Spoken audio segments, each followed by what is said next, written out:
except for Larry. The record will show that everyone is. We done? Okay. Can we mute everybody? The record will show that everyone is here except for Larry Gillott, and Dave did tell me that Larry wouldn't be able to attend this evening. So we had the heads up on that one. Hopefully that works out okay. Oh, I'm sure it will. Okay, I'm not allowed to tell that's fine. But he's a pretty resourceful guy, so yep, I'm sure he'll take care of it. So that was call to order and roll call. Next is approval of minutes. We'll start off with the November 18, 2021 regular monthly meeting. Does somebody want to make a motion to accept those minutes? I'll make a motion. Okay, so Rob Wurge has the motion. Is there a second? Dave has the second. Are there any changes to those minutes? I noticed one thing, I think it's on the second page, paragraph 7, about the third or fourth line from the bottom. Are you looking at the special, or are you looking at I'm the? looking at the special. That was the Oh, first one. we're starting off with November 18, which is the regular. So the Okay, regular I'm did sorry. have, no, it's okay. The regular did have more than one page. Yes. I've got them. Nice. Go ahead, Steve. What was it? It was page 2. Page 2, third or fourth line from the bottom of that, paragraph 7. I think it says ADT, and I believe the payroll system is probably ADP. Dottie, if you can make note of that, ADP as opposed to ADT. Anything else? That's all I know. You think? Yeah, I was going to say. I happen to have employed both those companies, so it caught my eye. And he's reciting that without the minutes being in front of him. That's impressive. Section 7. That's impressive. All right, any other changes? So all in favor of accepting the minutes with those changes that Steve just shared, signify by saying aye. Aye. Anyone opposed? Anyone abstain? This one carries 5-0. Now we'll move on to December 2nd, 2021 special meeting. Is there a motion to approve those minutes? So Steve's got the motion. Anyone got a second? Rob Mann, I'll second. Rob Mann's got the second. Any changes to those minutes? Dave, anything? Because I know that you had lifted No, up. Okay, no. just wondered if you were It's just gonna. on the wrong page. Okay, no worries. I just wasn't sure if you were gonna pick up something from those minutes. Any changes to those minutes? All right, hearing none. All in favor of accepting the minutes as presented, signify by saying aye. Aye. Anyone opposed? Anyone abstain? This one carries 5-0. We'll move on to correspondence, tax collector's report through November 2021. Everybody got a chance to see that in there? It was sent out by email, yes, in their inbox. Finance director's memo, proposed refinancing of schools bond. I do recall seeing that, plus other correspondence related to refinancing. Anything else that's not captured here that we may have had come our way since the last My meeting? only concern is a final report on the school bonding. Okay, Yep. You know, we only give them preliminary numbers. okay, and we can certainly request that. Any other correspondence outside of what's captured here? Any other correspondence? Little thing, I don't know if it's correspondence Go or ahead. probably a point or not, but I think the agenda we have is great, except I don't think the location was noted on it, and that we want to make sure that's on there in the future. Oh, really? The one I got didn't have anything listed, or maybe it was my computer. Regular meeting agenda, Thursday, town hall. Oh, it doesn't say the The room. copy I had had it distorted, so. So it says town hall, but it doesn't say the room. So I guess Dottie, in the future, if you can add the name of the room within town hall, that would be helpful. This is the Sine meeting room? Okay. So Dottie, if you can put Sine meeting room on the agendas, she's got the thumbs up. Great, thanks, Dottie.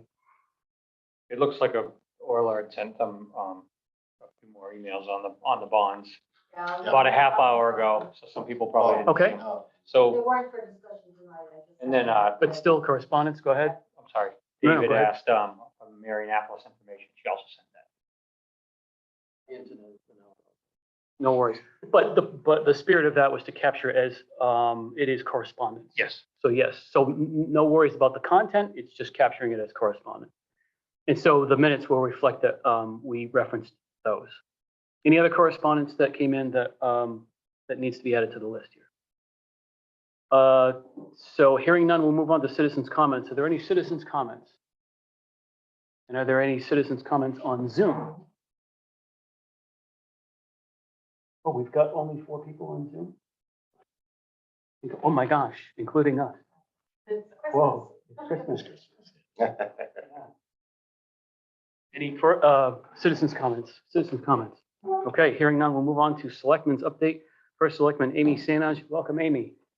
Good evening, everyone. So we got a few things to update the board tonight on. The first is we had discussed at the last meeting R1 service for communities district. I did make the request with OEMS that the other 4 departments do what's called, or take on what's called dual coverage. East Thompson Quinnebog is now covering the north portion of communities district, and R1, again, just to remind everybody, is the first responder. Generally gets called out. The intention is that the first responder is on site even before the basic life support ambulance, the BLS ambulance. And then Thompson Hill and West Thompson will be covering the southern district. So that's been implemented. It is in place. I'm just waiting to make sure that it's working out to the degree that we intended to work out. But in the meantime, last night, the Board of Selectmen did move to pursue negotiations with Putnam EMS, and that would be Putnam EMS expanding their service to cover Thompson as well. The first step will be the addition of an ambulance to that service. The estimated timeline, unfortunately, is still 30 to 45 days. And the estimated timeline for this full integration will likely be 6 months. So what we're hoping is that within that time that they can get that third ambulance into their fleet, we might be able to negotiate utilizing them as a service prior to the full integration taking place at a lower cost than potentially what we've been paying, not potentially, than what we've been paying KB. If I might, so initially, we were going to kind of employ them to service Thompson, and later on, it'll be a Thompson Putnam service? Is that kind of what I'm It's hearing? still, it has to stay as Putnam EMS. In the future, we could potentially apply for a new title. Oh, I'm not getting hung up on the name, Right. I mean, that's. the But concept of- future-minded would be that maybe it becomes Northeast Ambulance Service. Maybe we bring Woodstock into it, so it's more of 3 towns Sure. working together. So there is a bigger vision, but the first step is just, the first hurdle is just So first, making, it's sort of employing them to serve us. yes, And then later on, integrating. yes. And there Be will Sort be, of ours. and we'll have representation on their board. And there will be there is some negotiation still to Sure. take place within that contract. So a lot of details still to work out, but we're making progress. So that's the good news. Tira has been busy submitting grants, approximately $4 million worth of grants. The first has already been submitted, and that's for the Airline Trail Train Wreck Park. I believe that was through DEEP. It's potentially going to be $800,000 to improve the parking area for what will eventually be Trainwreck Park. They're going to rebuild the turntable. And again, that's all regarding that famous train wreck that occurred in East Thompson. It's exciting. There'll be I believe like there'll be a trailhead, a parking area, sort of like a kiosk area that has displays and talks about the train wreck site. So, you know, it's exciting. Again, that's already been submitted. So this is in addition to ARPA funds or? This is outside of our. Oh, okay, super. Yeah, So it would be, okay. Yeah, this is in addition to that. It's a grant that had come forward that looked promising. The second really promising grant is a DECD brownfield grant, $2 million it's a pass-through. It's going to go to the developer who is developing 929 Mill, and that will be for environmental cleanup.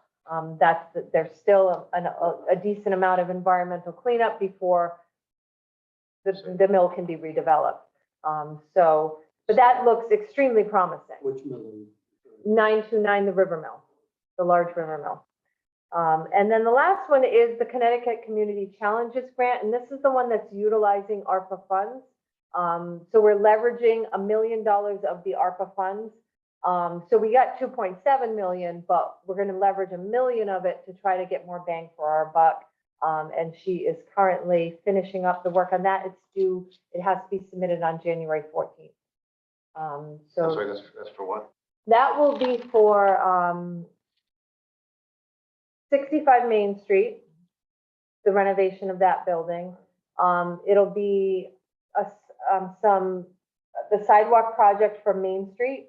And then it will also be for an initiative, thank you. Well, WPCA is part of the 1 million that's already in play. The match will be developing some additional improvements to the parks, fixing the gazebo, which is in disrepair at this point. It will also include 500,000 that will go towards, Teague is going to administer it, so we're partnering with Teague on this. $500,000 for homeowners that need assistance with improvements within this district. So everything there's a lot of guidelines. Tira would be better at explaining it all, but there's a lot of guidelines where it has to be improving a certain district in town. So we focused on this, the Main Street sidewalks, 65 Main Street, and the parks in the area. So it's extra money that we might get granted, and it can only improve this whole corridor. So And all these are applications, none of these are approved at this stage. no, Okay, no, thank at you. I this just point, didn't- they're all applications. Trainwreck Park looks very promising, and as does the Brownfield grant. DCD is very invested in this area already, with some Brownfield grants that we've received in the past. So, and certainly they want more than anything to improve one of the largest, if not the largest, mill complexes still in Connecticut. So, it's very likely that that one will go. Sounds great. Speaking about the gazebo across the street. Yes. So we have a number of properties that we're not taking care of that's come up, at least in my 2 years. Right. So we really need to be super careful about adding, and these projects are great, and when they're funded, it's great, but then the town needs to be responsible for the Right. future costs. Well- 65 Main's an example, the track is an example, we have a gazebo. Not trying to be a negative, it's great that we're getting it, but we want to really think hard about, the future expense of maintaining. Right. And the gazebo was initially donated by the Lions Club. So this is just an opportunity that we saw to throw that into the mix and get it repaired. I think that's great. So, Highway Garage, they are prepping for winter. Potentially, there might be a storm Saturday into Sunday. Rich has expressed that salt prices are up 30%. There's a lot of things that are going on, and it's very stressful for his department. In addition to that, we are still two staff members short going into the winter months and snow plowing. He is looking for some temporary storm help. He has a few prospects, so that's the good news. But the bad news is going into the winter months, we are going to be a little bit short-staffed. The equipment, if you remember, he had made the request to bring some equipment to auction. That went through yesterday, and he was very delighted in the amount of money that these items went for. It was astronomically high for some of the items, but that's the time that we're in right now. Sure, believe it. So the total raised is $23,808 is the estimated. He's waiting for that final tally after fees. He's going to be using that money to purchase new containers that are needed at the transfer station. And that's what he had intended when I brought that before the board a few months back. And that's pretty much what's going on. Questions for Selectman? Question? Go ahead. I don't have a question, I have a comment, I think it's Sure, go important. ahead. Amy touched on the EMS situation. She asked myself and a few other people to be part of the process. And I think as we think about budget season and going into next year's budget, macro level, our standalone, roughly, I'm estimating a little bit, but I'm very close. The full out service model is about $500,000 a year. Stay the course that we're on now, which none of us, so far that hasn't been very supported, right? And then the model for us to do it on our own, if we didn't join forces with Putnam in a collaborative way would be roughly 280 a year. Model with Putnam is sharing it is about 190 for each town. And those are budgetary numbers. There's lots of things that can move within the budget. Consultant put that together. Typically, consultants tend to not want to give you a number that you fly over the top of. They want to give you a number that you can come inside of. But I just wanted to highlight that a little more because I think you did a really terrific job. Amy was put in a really tough spot as a leader of the town here. And we're not done, but it feels like we're on a path with a town that really wants to partner with us too, right? It's one thing if we're all excited about it. If they're not excited about it, it's hard to put something like that together. So it's not done, Amy, but a good job so far. And Thank it you. feels like we're on a nice, we're on a good trajectory to something to finalize. I listened to part of the meeting last night and regionalization, I guess, for lack of a better term, sounded like it made a lot of sense to keep our costs down, spread the fixed cost over a bigger base, so to speak. And I think the consultant was very knowledgeable across many, many towns. Yep. And Yep. when you look at the fixed cost to operate an EMS unit, you need volume. You have this Yes. installed capacity. If you don't use it, you have a lot of idle capacity that you're still carrying the fixed Yeah, costs of sure. that. So this is a way to kind of spread that and also have really, in a sense, more coverage and better service than we had prior. Not that we currently have now. We have 24/7 now. We'll continue that with some peak coverage, which I think is also an added plus. Will there be a decrease, Amy, now in coverage? Now that we have the fire stations covering north and south? You had mentioned that earlier. I had, and it's going to be a matter of, I wanted to feel it out for a few weeks. And then it's a matter of approaching KB to see if that's something that they're willing and able to do, because it's not as easy as. So, but it's certainly something I plan on approaching KB and see, would it make sense for them as well as us maybe to drop to 18 hours of coverage? I hate to do it. I've been a huge advocate, but, and yet we're so close. We're so close at this point to having an alternative. So, I'm going to broach that with the administrator of KB. You're welcome. Last time you talked about a little reluctance, it sounded like on the community fire departments wanting to allow other folks to cover their territory, so to speak. Did we get their cooperation, or we just went ahead and did it, or what? How did that work out? Might ask. I kind of just put it out there to all the chiefs, including community, and said, we're going to do this. Good. All So- right, whatever it says. OEMS gave me the permission, and that's what I was looking for and waiting for, and, Okay, just curious on that. Thank you. So the consultant said, partnering with Putnam would get us about 190 per year per town. And so I'm looking at the budget that we did for this current fiscal year. We had allocated 75,000 to community ambulance. So that was sort of there wasn't any other allocation of funds anywhere else in the budget, right? It was just that one $75,000 allocation. Right, that's what I wonder, Orla. Our current allocation on the current fiscal year to community ambulance in the budget is $75,000. Was there any other support in any other part of the budget, like Dave said, benefits or anything like that? Or is it, this was just a, There is insurance, yeah. Workers' comp, that will- and that's in the 190. well, but right, but I just want to capture what's, It's also here. Right. right.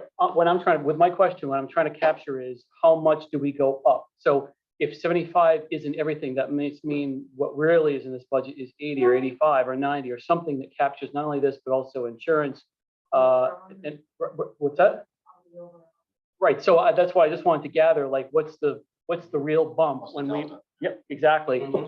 So it sounds like we're gonna go up by somewhere in the range of 90 to 100 or something like that. If at some point you have the opportunity to crunch that number, just so we know how far up we're going, that would be useful information, I think. Thank you so much. Is there any information from the assessor's office in terms of the grand list coming year? Not that I'm aware of. I guess we can always put in a Well, I mean, request. a lot of homes that have gone up. This is true. This past year. This is true.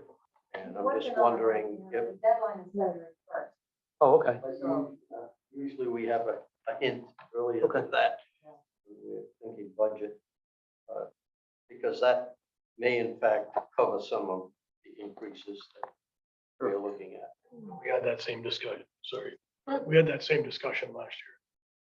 Because this is really our second year, and you're right, there was a projection of, hasn't, they don't have a CO yet, but they're going to within this year, so there was some potential upside, if you recall. on the- Yeah.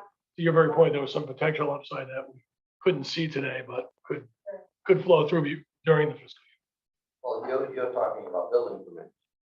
Not the permit itself, but the tax revenue from the increased value. That doesn't hit during the year because you're using the October 1st grand list for the budget that we'll be talking about. I think what Rob means is the COs will be issued by October 1st. So they'll be reflected. At least those ones that have I that. know that. Yeah. That's There's what I'm gonna be a asking. lot of them. What is the increase as a result of? So I guess if we can ask the assessor, somebody can ask the assessor, how does it look? Then it could be shared at the next meeting, the January meeting. Sure, I mean, No, it's just an estimate. it can just be a how's it look, that's all. Anticipated yeah. increase in grand list, something of that nature. Okay. Because many of these homes are still partial and they're not going to receive full evaluation. Last year we got pretty early, we got pretty early. Great. That'll work I on. know he's working currently on the motor vehicle. I was in the DMV last year. He's got a lot of extra vehicles that have to catch up to this year's cycle. Motor vehicles up in the building, but January. Soon he'll start working. He's gonna be talking about that at our department head meeting. Anything else? I mean, you probably mentioned this and maybe my mind was somewhere else, but when you were talking about the grant for the grant application for the brownfield, the mill location? Yeah. Were you referencing the Belding Corticelli mill location? 929. 929, okay. So Dottie is just telling me that can't hear you guys back there. Oh, really? So when you spoke, when you speak, you'll have to come closer. Thank you, Dottie.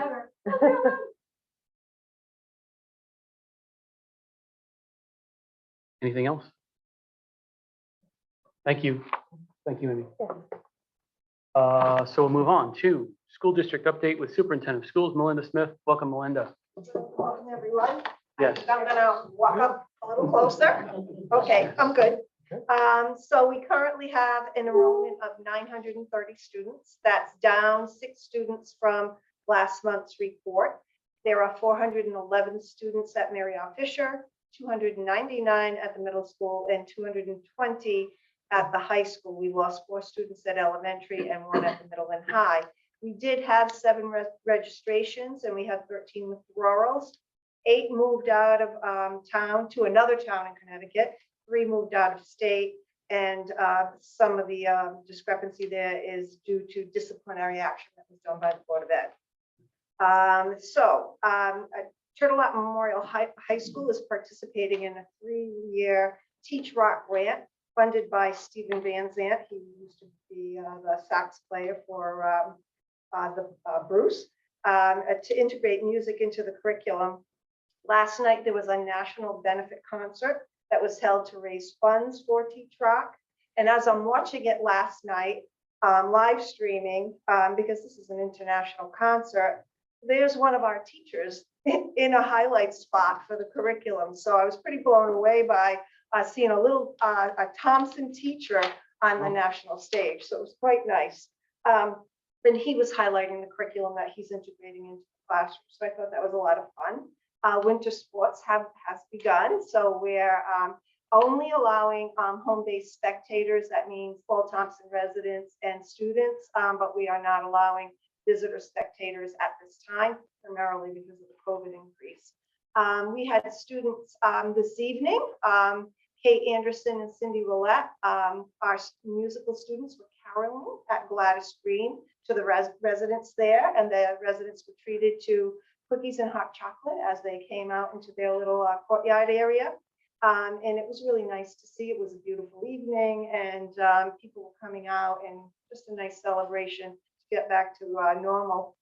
Today, the Turtle Rock Memorial High School leadership team, under the supervision of Mike Joyce and Cindy Willett, are adopting proposals to be awarded $20,000 to Turtle Rock Memorial High School students who are currently putting together proposals for school improvement. 4 teams at Turtle Rock are competing for the funds, and they will have, once the Department of Ed proposals, then the student body votes on their favorite, and then the students will be funded that $20,000. So it's really cool. And some of the ideas that they have, a lot of it has to do with improving mental health for students and teachers, really improving the aquaponic system that we have currently in place, try to get that more students involved with that. And then the other was career and job opportunities. So it was very exciting to hear that today. I've been conducting Zoom lessons because we can't go into the classrooms, making gingerbread cookies with our kindergarten kids, which has been a lot of fun. The restrictions are due to the COVID cases that have increased. Since Thanksgiving, we've had over 60 positive cases among our students and staff, primarily among unvaccinated individuals. In closing, the Board of Finance would be interested to learn that the Board of Ed approved Connecticut Green Bank Solar Project to move forward as recommended by the Thompson Building Committee. So it's a ground level system that they're looking at. There's a lot more details to come. But from the information I've been given, it will save Thompson taxpayers some significant money over a 20-year period. And it's, it's green energy. And so we're pretty excited about that. They build the whole system. There's no outlay for the town or the Board of Ed. And Chairman Herbert said that the board has been conducting solar power research for years, and she's thrilled to see it starting to move forward. So that's pretty exciting, and that was recommended on the building committee side, and then the board did approve us to go to the next step and send a letter of intent in. So we're moving on that. And then, of course, on behalf of the members of the Thompson Board of Ed, we wish you all happy holidays. Thank you, Melinda. Questions for the superintendent?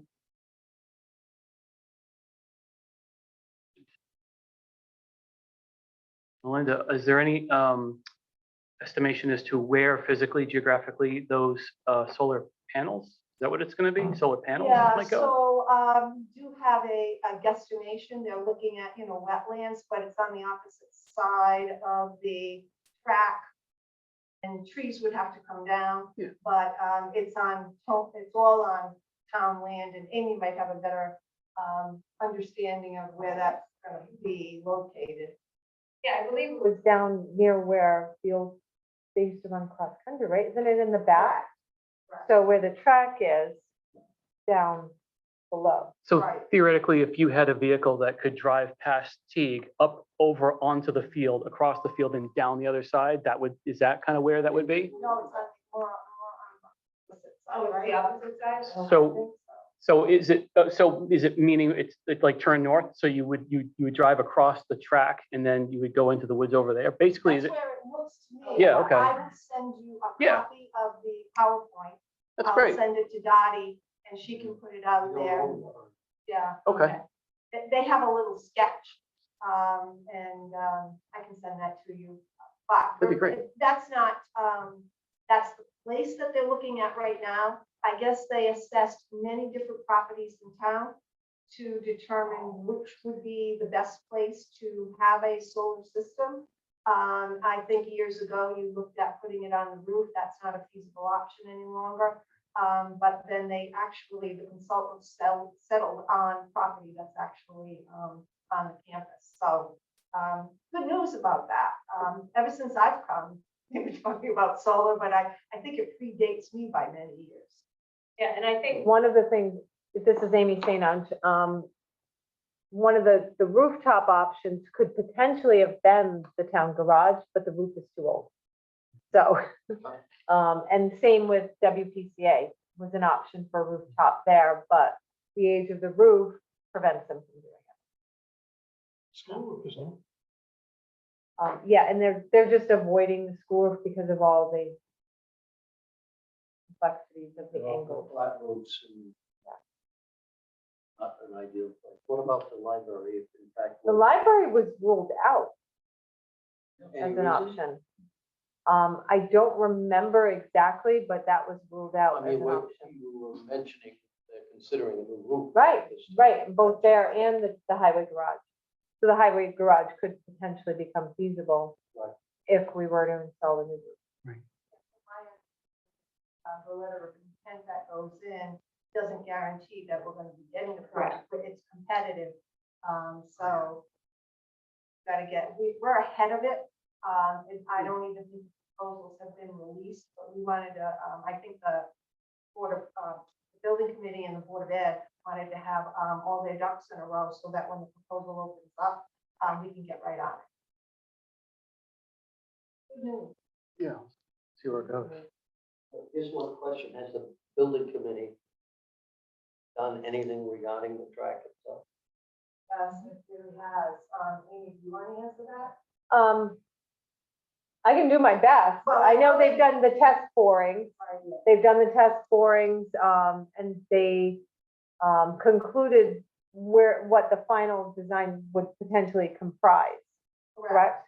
And then I think Brian Santos pushed them to see if they could use some of the existing surface to be ground down and use that as fill, so we wouldn't have to buy additional fill. And they came back saying, yes, that they could actually do that. They're looking at one area that has a drain issue, and so they're exploring that a little bit more, but I guess the next step, Well, once there's an internal drainage around the system, around the field, The track, around the field, inside the track. yeah. And, are they planning on changing location? You mentioned fill and so forth, I don't believe I don't so. I think so. believe they're gonna use the because exact most of same it's all spot. fill anyway. Right. Correct. But if you Rob, you walk must- up there, it's in dire need of. Oh, yeah. Yes. I believe it. No, Years. I believe it. we couldn't do it when we did the big project because we didn't have the money at that time. Well, what we're hoping is that once the design is in place and we have everything shovel ready, there have been times when, because we're an alliance district, all of a sudden, you got 2 months to apply for a grant. They have $400,000 to give us, and if you have something shovel ready, we can get right on it. So that's what we're keeping our fingers crossed, Yeah. that some funding source comes our way. No. Anything else for the superintendent? Anything else? Thank you. Financial report, Finance Director, Orla McKiernan Rafter. okay, my turn. So, first thing we'll discuss is the reports for the first 5 months of the year. So we're in through November. So property taxes received are 10.706, current taxes 10.357, 778 higher than we were this last year. Or higher in prior taxes and interest and liens also. We didn't get any municipal grants received during the month of November. On the local revenue side, we're 52 higher than we were last year. 30,000 of it is, as we know from previous months, is the sale of 1395 Riverside. And these are included in the miscellaneous income. Expenses committed 55.436. Balance sheet, our cash is less than we were this time last year, but we're higher than we were this time. Decrease from this time last month, but higher than we were this time last year. So no changes to surplus. Any questions on our? What was the big drivers in the cash reduction? I can only assume that there was a lot of expenses going on this month, maybe on the Board of Ed side. We are. So we're higher than last year, but less than last month. So last month we had, last month we had 10, now we have 7. You know what, without looking in details, Rob, I'm sorry, I haven't, but I suspect it's probably Board of Ed big expenses that we've had to pay out. See, is there anything else big? Oh, you know, okay, a lot of it is the, school roof project. We paid about 800,000, and that's only 1 million, but offhand, but I will do so and I'll email you. On the other things that were sent out, sorry, before I move on, anybody has any other questions on these, Francis? For the end of November? Some debt retirement too, that. No, drained debt some of the retirement is cash. generally December. It's, I'll wait that. I'll well, let we you- might have paid it on the 30th of November. Possibly. So our school bond which was one of the ones that we refinanced recently, the principal payment, the annual principal payment is due on December 1st. So that was paid before we refinanced. That's possibly one of the millions. But I don't know until I look specifically. On the emails that I sent out today, sorry, crazy week this week, I lost Monday, but, so Marianapolis, Dave, I sent you the summary of Marianapolis. Yeah, so if you like, if you want to discuss it as a board, we can add it to the agenda for the next meeting. The bottom line on that is, as you all know, pretty much done. But, you know, on top of the 2.4 million that we got from those grants, we also appropriated 205,000. Yeah. So, of that, we have approximately 89 left. So that'll be a part of our discussion where we review what balances we have left in our account. See if some of those funds can be used to offset something else in our budget, or whether we load it directly into the fund balance, to keep that fund balance growing higher and higher, which is my goal, and I'm sure it's everybody else's goal. We have no other legal obligations. to the No, you're done. Bond is completely wiped off. Done. So the loan is in place, it's paid annually by us, it's reimbursed by the school. We paid the last of the bills during the month of October, right? That was when we settled. What is Marianapolis's responsibility at this point? Their responsibility is 41,000 on an annual basis, 41,436. So we paid 5 years of a. In other words, I'm asking, do they owe the town of Thompson anything? They do not owe us anything. They owe the USDA through us. I know, but we're the signees of that. We are. So we owe it, but they will reimburse us. And we also have So I'd like to contingency in put place. that amount. Yeah, so I'll give you an amortization schedule, which I didn't give you there, of what the loan payments. But Amy, do you remember we had a general discussion with regards to how we were going to break away from the goal to have to renew the bond every year for $48,000? So we agreed, I didn't see the final documents, but I know we agreed with Marianapolis an alternative to that. I'll go through it with you tomorrow. Right. So I we don't had, recall so that. we required Marianapolis to take out a surety bond Right. up to the 2.4 million. And it was costing $48,000. So when we were getting down to the final stages of settlement, they approached us and said, is there any way you can get around this? We don't want you to put a lien on our property, but obviously we want to be responsible for our portion of it, but we don't want to be responsible for. So we changed it, we adjusted it down to just the loan amount, which is 1.268. That's the adjustment we made. But we adjusted it from a surety bond to a different kind of guarantee. I just don't remember what the final was. What we finally put in place. I thought it was just gonna adjust. That's the loan amount. It reduces as the loan is paid every. So Marianapolis is still making payments towards its bond. is what They you're are telling me, annually, they're making payments. which comes through us. Correct. That is not part of this. No, it is not part of the report. It's a But that's simple what I agreement. was interested in. Oh, you are. I thought, I misunderstood. I thought you wanted to break down as to how, This is fine. yeah, But that's a I also breakdown of want to how know that what money was the spent. extended liability is to the town of Thompson, sure. which is So- the bond itself. So what I'll share with you guys next is a copy of the amortization schedule showing how far out terms go, showing the 41,000. But as I say, the loan is now reduced down to As I say, we've made 5 payments, it closed in December 2016. And,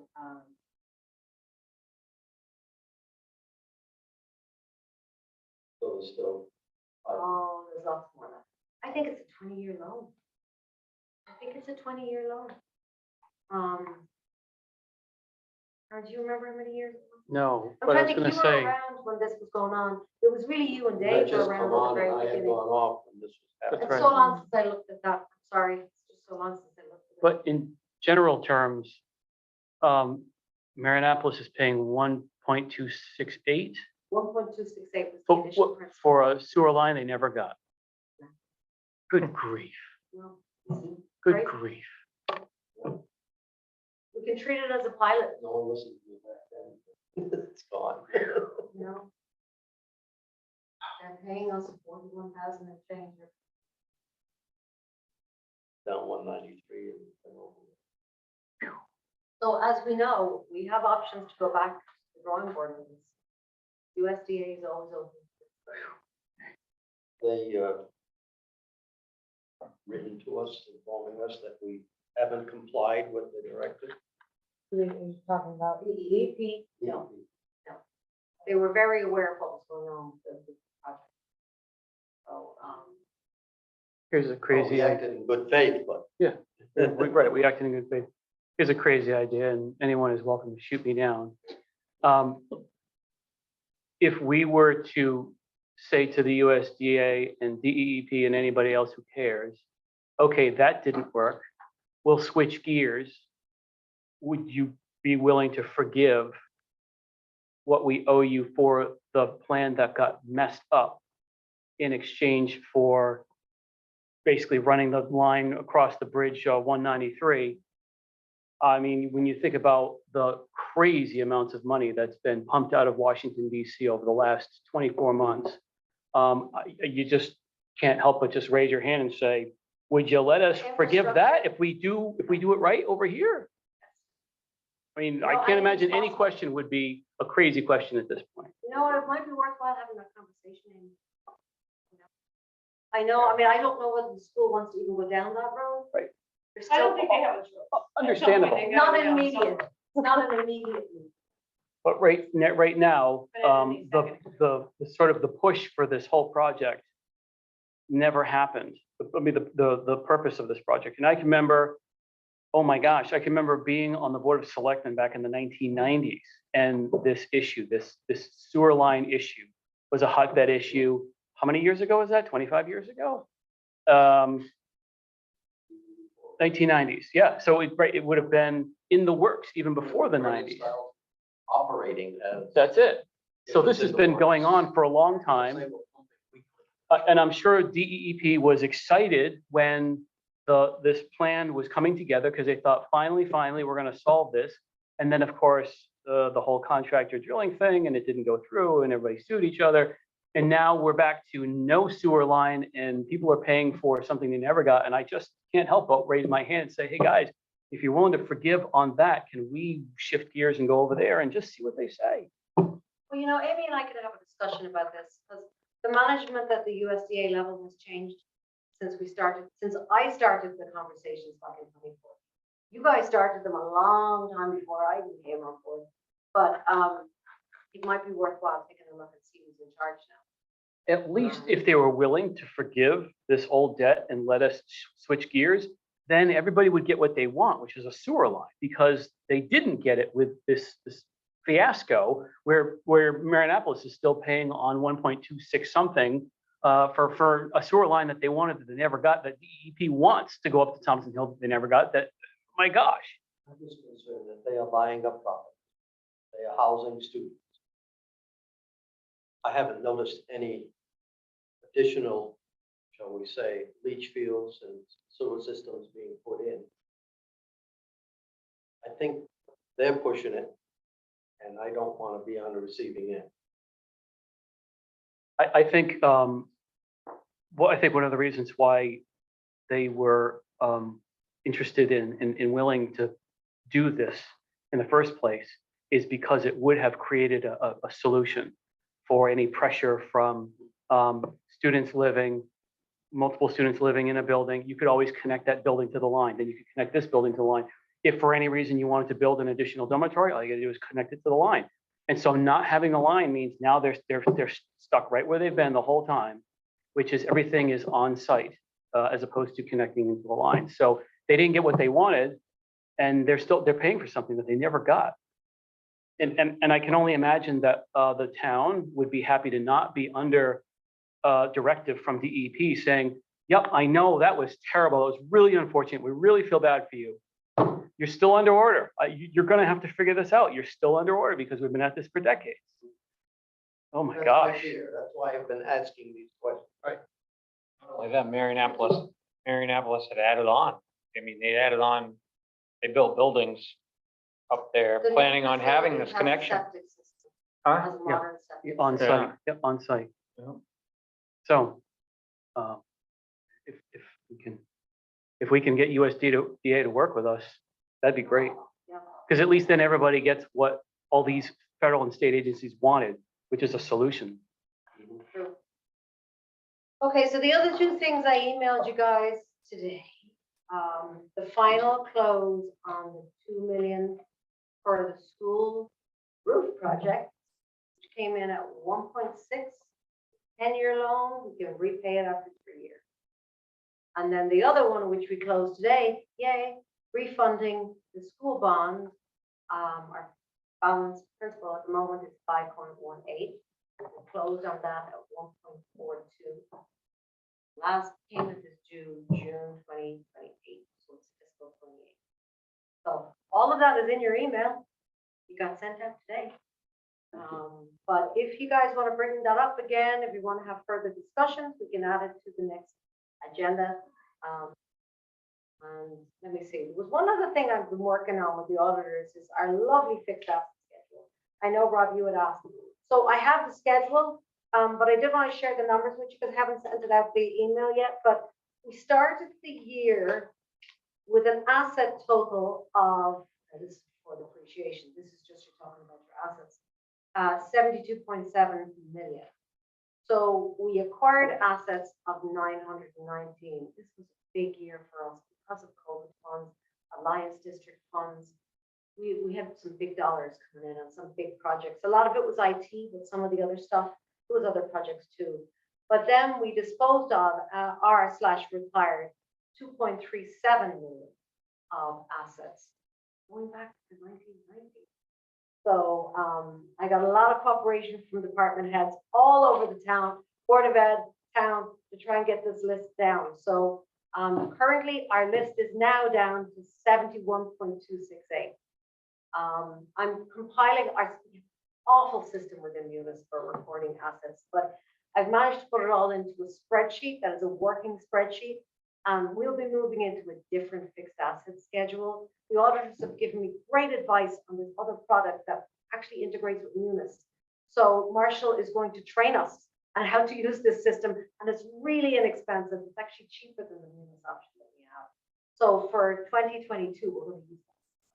But it's basically, it's just more user friendly. And when you have multiple people entering this data into the system going back to the 1990s, everybody has a different way of doing things. I know my predecessor did a great job of streamlining the numbering system, but it's a database and you have to be consistent with the database or you're never going to find it. That's why we have such a big job of trying to get to that stuff. But over the next few days, I'll send you out a full actual list of book value for each one of these assets. But we've pretty much got rid of, God, I think we're down to like 14 vehicles. We started with 42 or something. So now what I don't have is what's currently in this list through the end of June is the auction items that went to auction last week by DPW. So we'll have to make adjustments for those.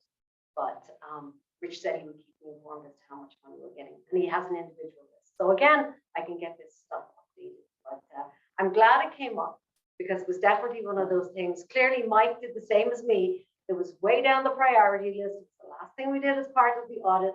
And it wasn't a big deal because we're a cash basis business and we only have to do it for GAAP purposes. But I'm glad we did it. Pretty much every asset that we disposed of or retired in the system, it had zero book value. They were also old. But the bottom line is they were still sitting there. Now they're gone. So our pages we're down to 14 pages. Sorry. I'll tell you, it was a lot of work, but I appreciate everybody that helped me get to it. And I'm really glad that you guys pushed me to do it because it's done now. But that's where we stand on fixed assets. I think that was pretty much it. Is there anything I have else? a question. Yeah, go So you ahead. mentioned 42 vehicles down to 12. Those 30, Buses. they didn't exist. They were buses. Buses. Yeah, but the great news is, I mean, because it was reasonably not that long ago, I had a selling price for each one of those buses. That back in the day, Kerry, who was the bus coordinator at the time, she was able to provide me a valuation. DATCO had valued each one of those buses. So they were able to give me a disposal sale price, which is not something you typically get when it goes back that far. So the majority of those assets were disposed. And the 71 point something million, is that, when you say book value, that includes, No, that's before depreciation. so that's a purchase value. That's acquisition price. So the majority of that really is, we're going to talk about land. You know, that's really what, and they don't, most of those don't appreciate. Well, I'll wait to read the Yeah, you report, need but to- I'd be interested in how much was done on a physical basis versus a spreadsheet basis. Sounds like you did a fair amount of physical. Well, we had to, well, I guess I took all the data out of what we had in units, put it into a spreadsheet. I was able to, the biggest job for us was determining as to, if a code said A, B, C, D, E, it really wasn't A, B, C, D, E. It was some encrypted summary of an asset that nobody was, no serial number. So that's where I was able to get that information, put it into a spreadsheet, and that we can incorporate it in the system. So we know what we're starting off. And then my last comment, and we'll wait till the other report, is when you talk about zero book value, that's fine, things have gone through their useful life, but there's oftentimes a residual value or a market value. Yeah. So this is what we talked about last month, that at some point in time, once the register is up to date and active, we'll have a process to keep it active, and then we'll want a process for disposal. Yeah, absolutely. Because you don't want to go 5 years, 10 years down the road and then be wondering why all this stuff's on there and where did it go? What happened to it? You know, there's the physical side of what's happening, then there's the spreadsheet side. Sure. Well, I think clearly this is going to be I'll be spending more time on it. Well, it's a living document. Every year, each department should update the ins and outs of, because capital's a big chunk of our budget. We're not being good stewards of where it's going after we approve it. Yeah. Well, I know it's going into the garage, it's going into the school, it's being used. I'm not questioning that, but it has a life period. We're replacing it. This is just the right thing to do, is to put controls around. I know Bill and Rich, because they're the ones who see the most. They have assured me that they'll keep me, perfect example, of this auction items. Eric was able to fill me in, stepping in for Rich there 2 weeks ago. He gave me a detail. It's nice to know they got some dollars in for it. So do you have controls over has access to this list and who can add things and subtract things? So it's within our system, so it's user based. So there's, at the moment, Paula and I are the only ones that can access the database. Part of one of the many things. We have it structured, so it's only accessible by certain. And again, is there procedures to add and subtract that you verify things that, again, so we don't get into a situation where lost control? Oh, no, we have backup. And a policy about how, you know, that really happened kind of thing, you really did dispose of it. That's one of just sort of want to make sure the controls are in place going forward. I think touching on probably your talk. The biggest challenge is those two particular departments and IT. Because IT is such a, you know, they just have a lot of our equipment is such a short life. But you know, it's not like you can sell it on the open market and say, I'm going to sell a laptop. Well, not selling. So, but at least we only have, you know, we have a useful life of 3 years on all the IT equipment. Some respects crazy, but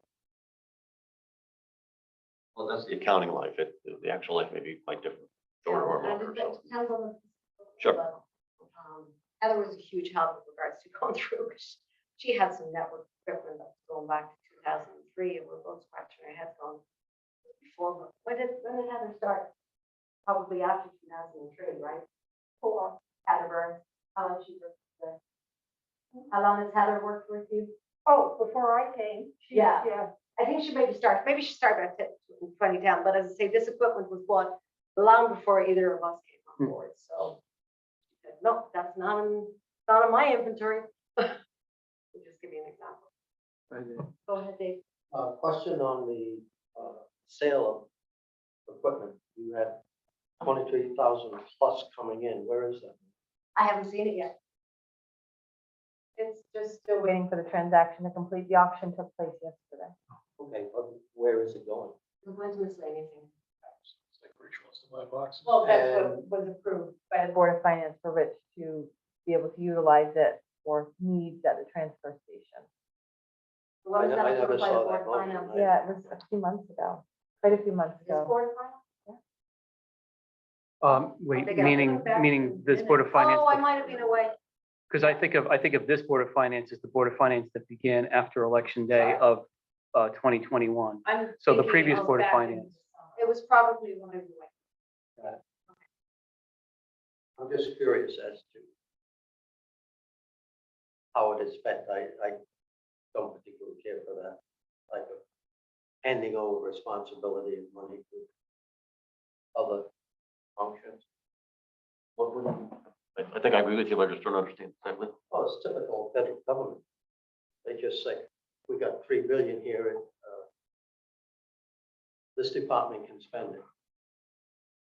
Clean. But the equipment And I came from that don't- department. Particularly care for that on a small scale. I think we should know where the money is and how it is being dispersed.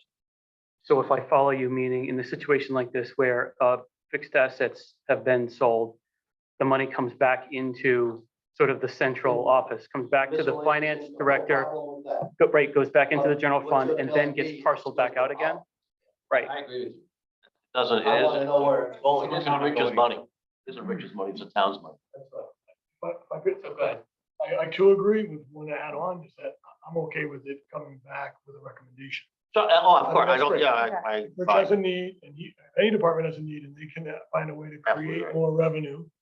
Could be the rec, could be the rec I'm not arguing department. that point. I Right. know where I it's know, coming I know. in. But I Where think- is it going? But I think we have an opportunity to then look at it and say, I understand that we need, that Rich has a recommendation for using the transfer station. However, we may determine that we have a more severe need, like Somewhere else in the library. like EMS might be Right, one, sure. for example. That's relevant. correct. Okay, Yeah, I agree with you. So if I'm following what each of you are collectively seem to be agreeing upon is for those dollars are appropriated, they would at least need to come across this table and then go back out to wherever they go. If the decision is to have them, if the decision is for them to go back out. That's it, exactly. Wherever those dollars go, they come across this table before they go out to wherever they've been destined to, wherever they've been appropriated to. It comes across this table first. So it sounds Looking like at they'll help a us. huge deficit with I'm regard to trying the to search animals. in a minute, to try to Right. find. Yeah, possibly, I missed at least one of I them. think we had this issue come up before. It was, I didn't spend much money on snow plowing, therefore it's my money and I'm gonna do something. That's not the way it works. That's You not didn't the spend way it it on, works. You're on right. snow plowing, fine, but it doesn't mean you get to spend it on something else. It means the town gets to evaluate what to do with that saving. That's for finance. And if it was brought before the Board of Finance previously with the intention that it would be used to improve containers at the transfer station? Absolutely fine, yeah, right. Well, I don't have any X objections to amount that. of dollars is being used for this particular purpose. Correct. If we already voted on it, I don't recall if we did. And so if we can find it in the minutes, great, meaning a previous Board of Finance voted on it, fair enough. Then that Board of Finance authorized Maybe this. we did, I don't this recall approach. it personally. Right, but if we didn't happen to, then it'd be great if it could come back across this table. If in fact Yep. you did. Right. If in fact you did authorize. I would still like to see a list of how the money is being spent. Absolutely. Sure, that's fair. Okay, any more questions for me? When did you send out this, note information today? Because I, Literally this evening. Oh, Okay, yeah. 'cause I end up working Yeah, yeah. at 5:30. You'll I haven't see seen when you get anything, and No, I you think know, See when you get home. I came from my desk down here, so I know. I told Larry, and I said, I'm gonna be sending out documents. He says, print them for me, I'll come pick them up on Friday, so I gave him a heads up, they're on the way. Thank you on the fixed asset. That's one that I personally feel felt important. It came up on the audit. It's a lot of work. And it's not fun. It's a lot of work and it's not fun. It's not all that rewarding. But in the end, you'll have better control. You'll know when things are retired, what happens to them, what the process is. And we could have good discussions about where we could redirect those funds Yeah. to do other good. Well, I mean, the book value was, the bottom line was, you know, it wasn't affecting, our bottom line was our bottom line. And for the most part, we didn't get a lot of money on any sale of any of the assets. We really did. We got the only ones we got money on, for the most part. We got some money on some of the vehicles that were sold over the years, but really was the buses. We got almost $400,000 buses. So that's been a big adjustment. But we've already used that money. We used it to balance the budget 1 year, which I don't know. Were you around, Rob, for that? No, I was right after that, but, Thank you, I guys. wasn't here. We're not spent that way. I wanted to go on the fund balance, Dave. Always panicking about the fund balance. Thank you, Orla. You're welcome. Next item is Turtle Fund Update Board of Trustees. If anyone has anything to share on that, they're certainly welcome to, and if not, that's okay. Yeah, we had a meeting to approve. Oh, we did. Was Was that before? Windows. Was that before last meeting or? No, it was after. It was Oh, just okay. Pretty recently. Okay. We had a meeting because we had some outstanding invoices on the second phase Phase of the two, yes. windows. Yeah. And Bill Birch says the third phase of the windows will happen in the spring. Yeah, so we've already drawn the funds from the investment funds. That money is ready for him to spend. we also talked about if we approve the money to be spent, then we don't need to then again get Yeah. together to approve, pay an invoice. Yeah, So exactly. that's just to be more efficient. Exactly. sense. It's just a- Sorry, Melinda. Setting them to kind of. I know that. And then the clock in the tower has been years late. Bill tried to read new lights into it. And the board of trustees approved us and replaced and it's working. Great. Thank you. Anything, questions? Thank you so much. Board of Finance member comments. Any Board of Finance member comments? Oh, it's the end of the year, just like, again, as I did last year, thank Dottie. She's helped us all year long and she does a lot of work, kind of in some degree invisible to us, but it is appreciated. Looking at your screen there, Dottie, thank you for all the work you've done for the past year. And so, yeah, to your point, Steve, Dottie, if I can just ask for your assistance one more time. I misspoke earlier when I said that this is the Sine meeting room. I noticed that there's two photocopied papers on the doors. This is officially called the Merrill Sine Community Room. So when we put the agendas out going forward and we list the name of the room, we probably should put the Merrill Sine Community Room because that is the legal name of the room. Otherwise, you just never know when someone is going to make a stink because we didn't use the legal name of the room. Excellent. I remember, as much as I liked Paul Bayer, I recall he was the kind of person that would do that. He would raise a stink because he didn't use the legal name of the room. So better be safe than sorry. Not the eyes. Yep. Along Whitland Conservation, Yes. we had the small room and on occasion we had to move. Not posted, don't move. That's right. That's it. Exactly. You got to be careful. So thank you, Dottie. And as Steve said, thank you so much for all the work you do for our board. We appreciate it. Any other Board of Finance member comments? Just a brief comment. It's early. I know we're not in budget season, but it's right around the corner. All should start thinking about preparing for this year is going to be different in that we're in the middle of this inflationary spike. Fuel costs are up, salt's up. It'd be important, not only for the school and for Amy and all of your departments to really get creative because it feels like a bit of a wave that maybe is different than I've gone through 2 cycles. Many of you have gone through a lot of cycles. We can't do anything about it today. I'm just bringing it up in that I think we're gonna be in a different environment. I think so. Yeah. I think everyone should look forward with a shot. Yes, we can. And Rob, to your point, last year, we were very fortunate in that we had such huge savings on healthcare plans. That's we did. correct. And that's not gonna get repeated, That so will it's offset. gonna be, That's correct. a much tougher budget processes. At least in terms of the amount. Quite different. And the expectation across the town, is that gonna be the same as prior years, or is it gonna be more in line with where their groceries and fuel oil and, That's it. you know, Everything. I don't know.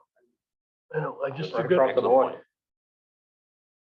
not to be a downer, but something I'm starting to think about, and I think it's Agreed. gonna be a winter season. Agreed. It's been a long time since any municipal board of finance has been operating in inflationary time. And there's a lot of institutional memory that's gone. I mean, you'd have to basically try to jog my dad's memory because he was on the board of finance back in those days to ask him. And how much he might even recall of how the board of finance got through those times might be faded at this point. So in some ways, we are kind of entering a new zone.